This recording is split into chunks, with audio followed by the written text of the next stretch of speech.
What up, YouTube? Adrian Persuasion here, and I'm here with my boy Slim. You already know that. Always doing YCS deck profiles. We're here at third and fourth place right here, basically, because you get the same price, so they didn't make them play. Yeah. But we're here too, and what'd you get, man? What'd you do? I got top 4 at basically one of the biggest YCS ever. Yeah. The 200th. Yeah, the 200th. It's upside down, but it's okay. It's okay. And I played the best deck, Altergeist. Altergeist. Yeah. Nice. And we got to show off the beautiful prize card. That prize card, though. Yeah. It's real. Emperor Dragon. Alright, man. Let's see it. Let's get in there, man. So, simple 3 Marionetter, 3 Faker, 3 Mellow Seed, and 2 Silk. I decided not to main Kokiri. I decided to instead side it, just because I didn't want to main it because I didn't like playing it, and I had like 2 extra space on the side, so I just decided to side it. And it never summoned it, but there was once where it was in my hand, it actually did something. And also several times during playtesting, it would come up against the pure deck. So that's why I just sided it, just whenever I face that deck. Yeah. So that's all, guys. For hand traps, 3 Ash, and then a bunch of 1-of hand traps. 1 Ogre. I think this card is like really subpar.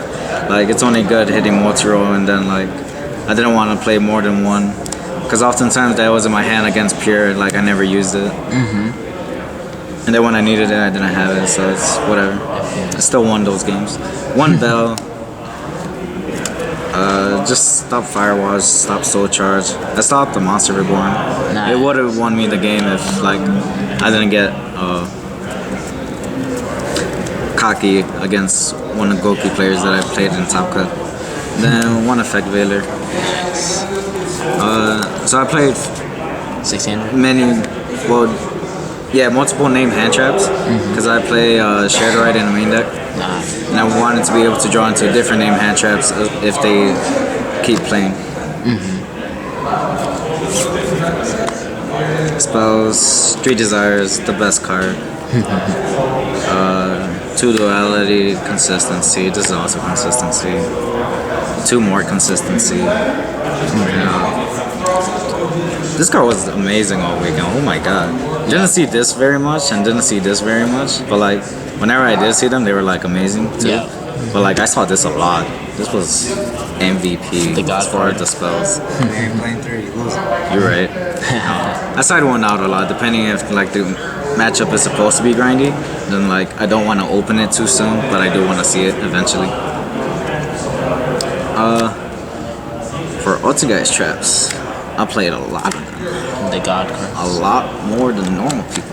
This set too is phenomenal. Oh my god. I played 1 like ever since I first built the deck. And then like the more and more I kept testing, I was like, I feel like something's missing.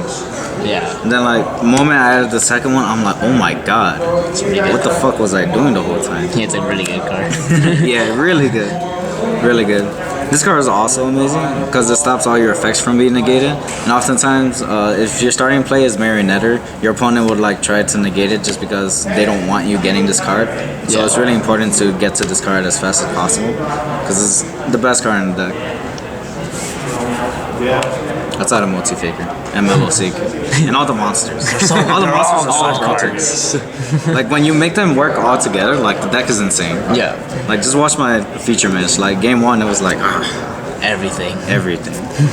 Like I passed turn with like 1 monster, and then like on standby phase I just get like 5. Oh my gosh, yeah, that's great. And I have like 4 negates with like Protocol, negate, and then Secretus bounce. Jeez. So 3 more hand trap, impermanence. In the top 4 match, I opened impermanence Faker, but like he just had like everything. I was like, hey, I'm a god, but my hand wasn't like that good either. But it was like, I guess he's a god too. Yeah, he's a god too. He got it, huh? Yeah, he got it. So during top 64, I decided to watch Bowden's deck list because he also played Altergeist, and he also played all 5 solemns. All 5 solemns. These cards are broken. You're right. They summon Kagari, you strike it, and then they can't summon Ray. Or you warning it, or you judgment it if you have to. The only bad thing about this card is that I feel like oftentimes you have to flip it and you pay 4,000 life points. But like, It wins you the game. yeah, it wins you the game. I faced the mirror match. He went. This was my only saying. He went normal summon marionetter. I went judgment, and I won the game. Yeah, nice. It's like, all right. This card. God card. Yeah, it's all right. Was that 40 cards in the main? 32? Yeah, it won me my top 32. That's why he said it was alright. It was a free win. Basically. Yeah. All right, extra deck. A little weird. Just 2 Hexia, because you just keep floating them forever. Like, once you get used to the deck, like, there was only once where, like, I wish I played a third, and that was just to, like, link both of these away to search with one, and then make that board that I told you about, the 6 interruption board. But outside of that, it was like, it wasn't worth it, because there was already a negate on the board with this pointing to it, and then I was like, getting another manifestation to my hand won't make a difference. If I wanted this guy, just to beat over Ultimate Falcon and like really big monsters, it's the only other out besides this to board load and just other big monsters. But this guy, like, after thinking about it, with 2 manifestation, lets you play the game literally forever until you deck out. Yeah. As long as you make it. I was thinking of making it in my feature match, but I was like, nah, I'm already winning. It's fine. 2 Link Karibo. I did that for basically an extra deck out to Inspector Border, which is this guy. Oh, nice. So the OCG has just started playing this, and I was like, really? Why? And one cool thing about Road of the King is that they explain to you like really interesting text. Yeah. So their point is, so you either use Link Karibo or relinquish an emote that they have in the OCG. So I just play 2 Link Karibo instead. Yeah. So he's 1 dark, and then you either normal summon Multi-Faker or you special summon it by activating a trap card since you control a monster on their Inspector border. Then you make this to attack over it. Like, yeah, a lot of things can happen to this, but like this is your only out to Inspector border, and they stop it, then you're probably gonna lose the game anyway. So it was just like, might as well have it. Yeah, why not have it? I have the space for it. Phoenix. I actually summoned this like 3 times. One time it lost me the game. Sad face. I just summoned it and then realized I didn't play any other Link 3 besides Ningirsu. Oh no. So, I feel like you still have to play this though.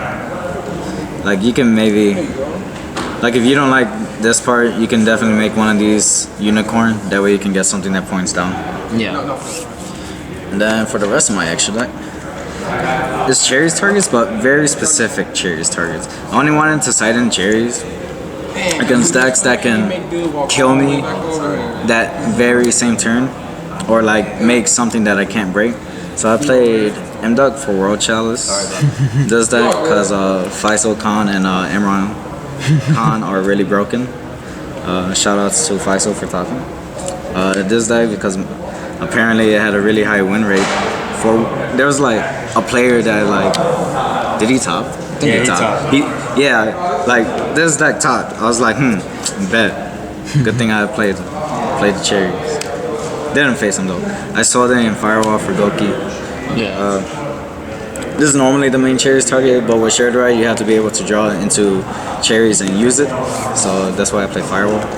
And to kill off all the Cyber Dragons, just because if I went first, like, I didn't feel comfortable because Red Reboot, OTK, evenly match, I lose. Okay, I would just make you go first and then, like, contact with your board. Oh, nice. Yeah. So, like, I guess I should say thank you to Team Samurai, which is funny because at first I was only going to play this guy. But then he's like, oh, my ending board is Zeger, Griffin, and Infinity without a monster in the extra monster zone, so you can't use this in that case. So I was like, well, I have space, so why not play Fortress Dragon too, just in case. Just in case. Didn't face a Cyber Dragon, but there was Cyber Dragons there, and I was like, bet if I face that deck, I'm ready. Yeah. Side deck, all right. So the Konkari that I talked about, Yeah, the Konkari card I never used, but you still have to play it somewhere in your deck. Like even in the OC, like most players, if they don't main it, they side it. So I was like, I have space.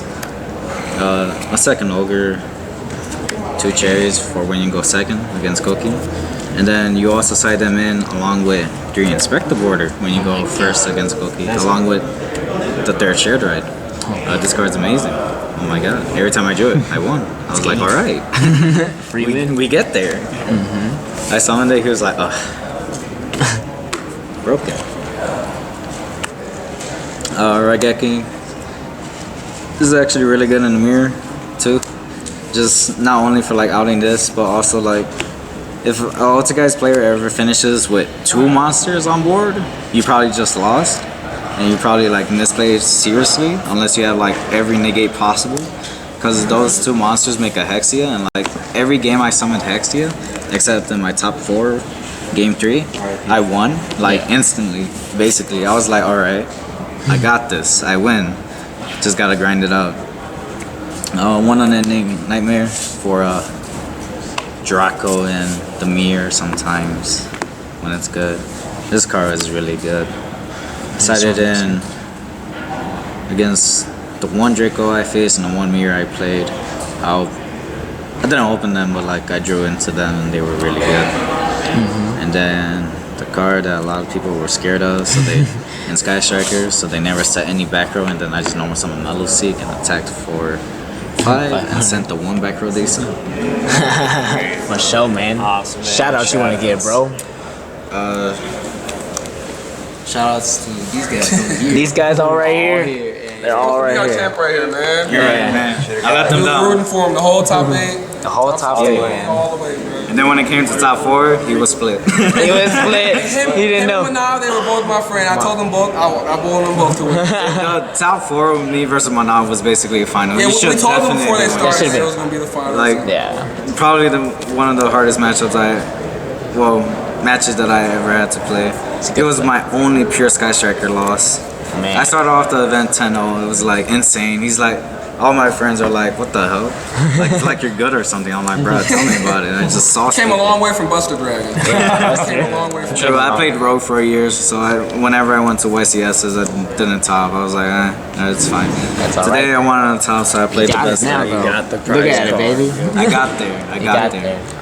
All right, You man. gotta play good decks to top. I guess so. All right, man. Congrats on doing getting that 3rd and 4th place because it's undetermined. It's top 4, top baby. for you guys, You know. Undetermined. And thanks for deck club, bro. Thanks, man.